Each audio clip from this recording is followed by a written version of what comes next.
नमस्कार दोस्तों। छोटा शहर में रहें, बड़े शहर में रहें, छोटा शहर वर्सेस बड़ा शहर, ये वीडियो रहेगा आज।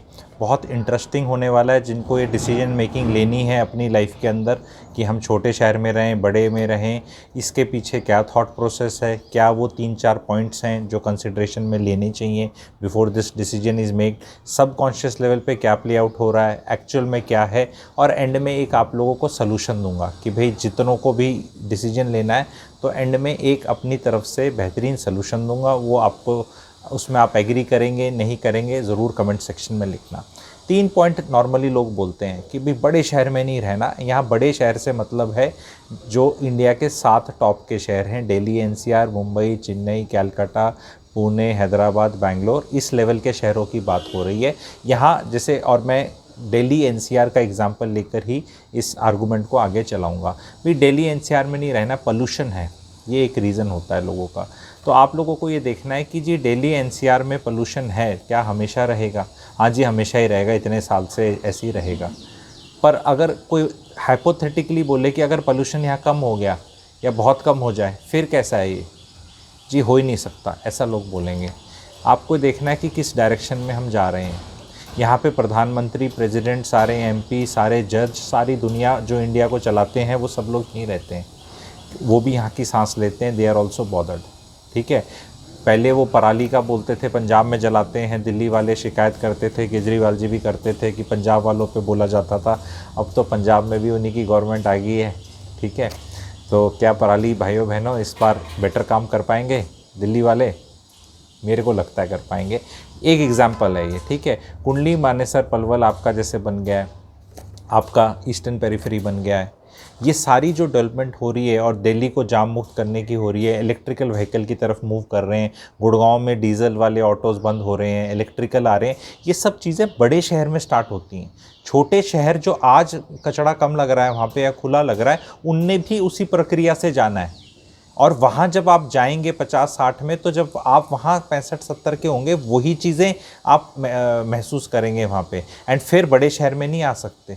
एक बार बड़ा शहर छूट गया ना तो हमेशा के लिए छूट गया, वहाँ दोबारा आया नहीं जाता।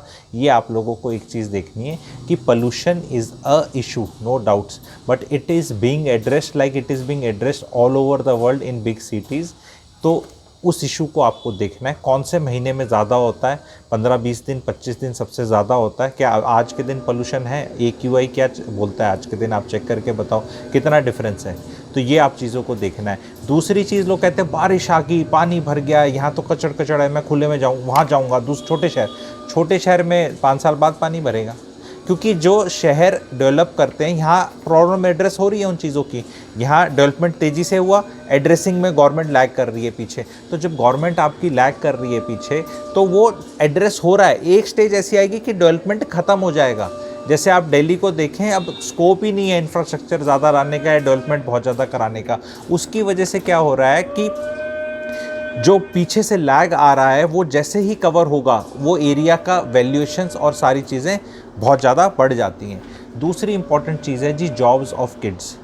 जो किड्स हैं, हमारे बच्चे हैं, उनकी नौकरियां बड़े शहरों में ही रहनी है। आप छोटे शहर में अगर जाके बस जाएंगे तो वहां आप उनकी मदद के लिए नहीं आ पाएंगे। मान लो आपकी बेटियां हैं सपोज़, तो अगर उनकी फैमिली वे में आती हैं, उनके बच्चे पैदा होते हैं या आपकी बहुओं के बच्चे पैदा हो रहे हैं, आपका पोता पोती, ध्योता धोती पैदा हो रहे हैं, तो आप छोटे घर से, छोटे शहरों से वहाँ नहीं आ पाएंगे, क्योंकि जो भी आपके बच्चे रह रहे होंगे छोटे ही घरों में रह रहे होंगे।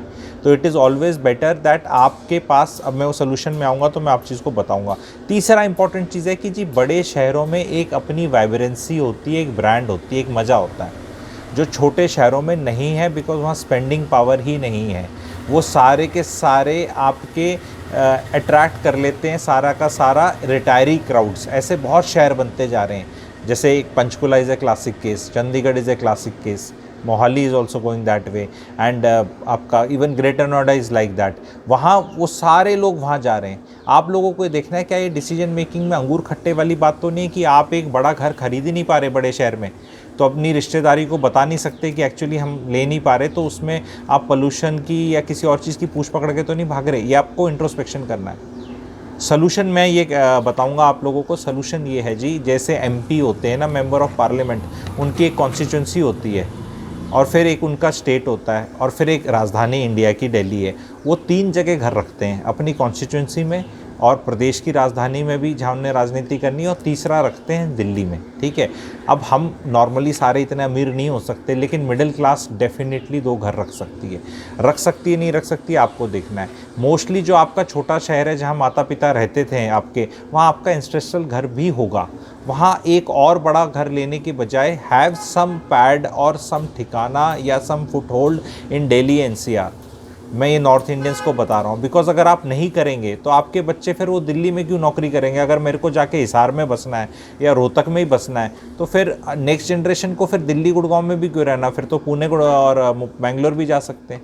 क्योंकि जब आपका 100 किलोमीटर दूर भी रह रहे हो, 300 किलोमीटर दूर भी रह रहे हो, तो सहारा तो है नहीं, तो फिर दे विल ऑल्सो गो। अब वो कहीं भी चले जाएंगे, फिर आपका कोई इंसेंटिव नहीं होगा। तो जो लोग आज के दिन डिसीजन मेकिंग कर रहे हैं, जो लोग अपने 50s में आ रहे हैं अभी और लेट 40s में हैं, और बच्चे जिनके बड़े हो गए हैं या उनको लग रहा है कि अभी सेटल होंगे, वो लोग मैं देख रहा हूँ बहुत लोग अपने छोटे शहरों में जाने के प्रोग्राम कर रहे हैं, जैसे कि देहरादून, जैसे कि रोहतक, हिसार, ये वाले शहरों में। और वो कह रहे हैं कि हमारे यार दोस्त वहाँ मज़ा आएगा। You will realise by the time you people go and settle there, it is possible जिनके भरोसे आप जा रहे थे वो खुद अपने बच्चों के पास रहने के लिए आ रहे हैं, और वो हो सकता है वो वहाँ का बेच के यहाँ खरीदने की सोच रहे हो। ये भी एक रिवर्स चीज़ हो रही है कि जिनके सहारे आप जा रहे हो वही आपको छोड़ दें। प्लीज़ अपने 50s 60s में रिलेटिव्स और फ्रेंड्स के सहारे घर के डिसीजन मत लो। वो रिश्ते इतने इम्पॉर्टेंट नहीं हैं जितने इम्पॉर्टेंट खून के रिश्ते और बच्चों के रिश्ते हैं।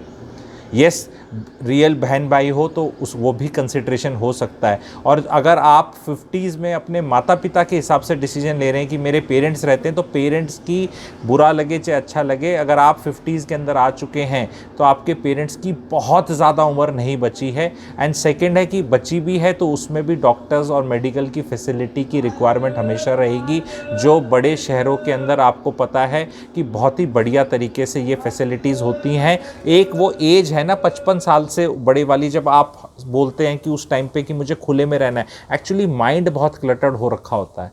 माइंड में नौकरी, डिसीजन मेकिंग, बच्चे, you just want to go in some खुला place because that irritation level is very high. जब आप ड्राइव कर रहे हो तो जैम लग रहा है, आपको हवा ठीक नहीं लग रही, दैट इरिटेशन लेवल शहर पे निकलता है। वो इरिटेशन लेवल इसलिए है एक्चुअली क्योंकि आप पैसे कमाने में आपकी लाइफ सुहा हो रही है। The moment you retire, I just want to ask a lot of people who are now in their late 60s or early 70s, कितना खुलापन चाहिए? क्या आपकी लाइफ में टाइम पास पूरा हो जाता है?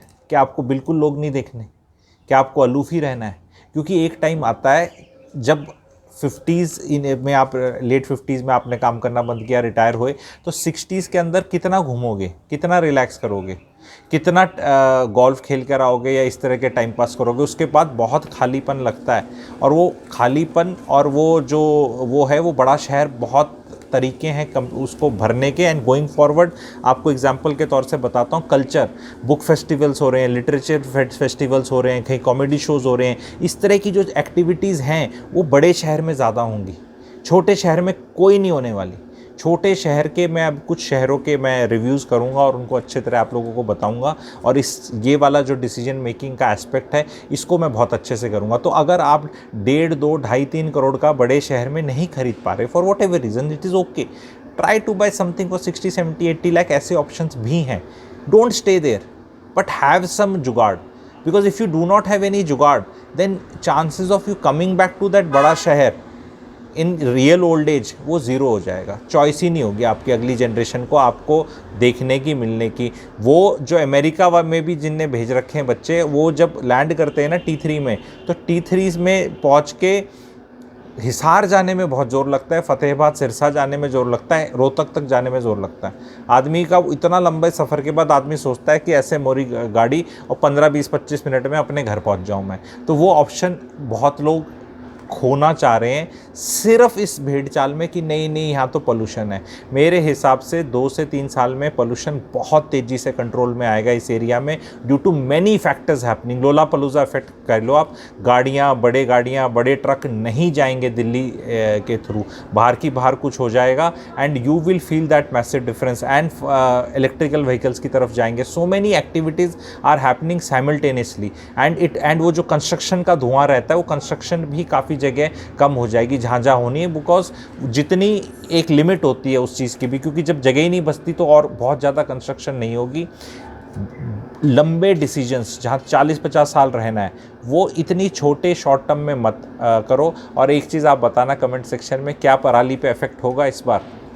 पंजाब इलेक्शन के रिज़ल्ट के बाद दिल्ली में पराली में इफेक्ट होगा। और एक वीडियो में और बनाना चाहता हूँ effect result of Punjab elections का गुड़गांव प्रॉपर्टी प्राइजेस पे क्या इफेक्ट होगा। अगर आप ये वाला वीडियो चाहते हैं तो please write Punjab election result effect on Gurgaon, ऐसा करके कुछ लिख दीजिए, या Gurgaon property after Punjab election, तो उस पर भी I will want to make, अगर आप लोगों को ये वाला इंटरेस्टिंग लगेगा टॉपिक तो। Thank you very much. Channel को सब्सक्राइब नहीं किया है प्लीज़ सब्सक्राइब कर लें, शेयर करें। Thank you very much.